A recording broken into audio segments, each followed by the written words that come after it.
Los Angeles 8 firefighters remained hospitalized Sunday after being hurt in an explosion at a hash oil manufacturer in downtown Los Angeles that sent crews running for their lives when a ball of flames shot out of the building and scorched a fire truck across the street.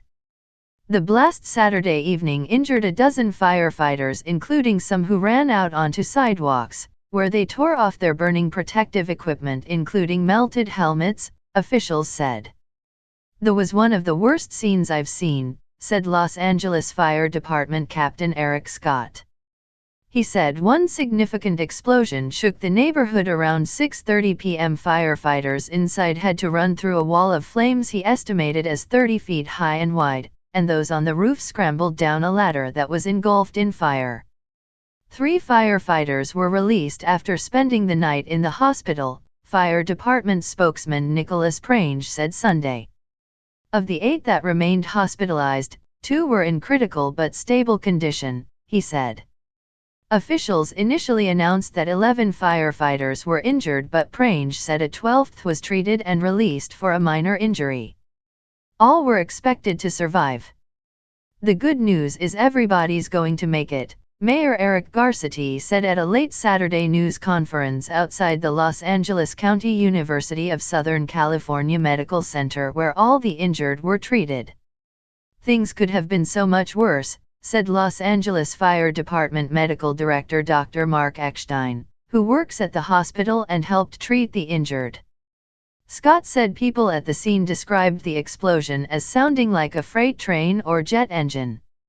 Firefighters were called to 327 East Boyd Street in the city's Toy District for a report of a fire at a one-story commercial building.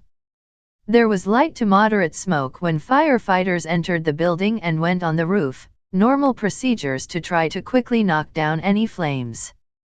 Los Angeles Fire Chief Ralph Terrazas said one of the firefighters inside the building thought things didn't seem right. The pressure from the smoke and heat coming from the rear of the building were increasing. He directed everyone to get out, and they quickly started exiting the building as it was rocked by the explosion. Firefighters on the roof scrambled down ladders with their protective coats on fire. The wall of flames shot out the building and burned seats inside a fire truck across the street. More than 200 firefighters rushed to the scene, and dozens of engines, trucks, and rescue vehicles clogged the streets. The fire spread to several nearby buildings, but firefighters were able to douse it in about an hour. The injured firefighters were rushed to the hospital.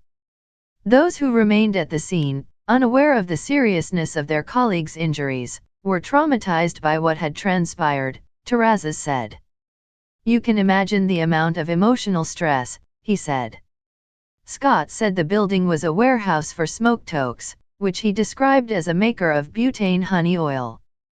Butane is an odorless gas that easily ignites, and it's used in the process to extract the high-inducing chemical THC from cannabis to create a highly potent concentrate also known as hash oil. The oil is used in vape pens, edibles, waxes and other products. On its website, Smoke Toques advertises a variety of products including puff bars, pipes, dab tools, vaporizers, torches, and butane, and cartridges. The company says it is an international distributor and wholesaler of smoking and vaping products, and related accessories. Founded in 2009, it offers discounts to loyal customers, fast shipping, a huge catalog of products and customer service that is untouched. The cause of the fire is under investigation.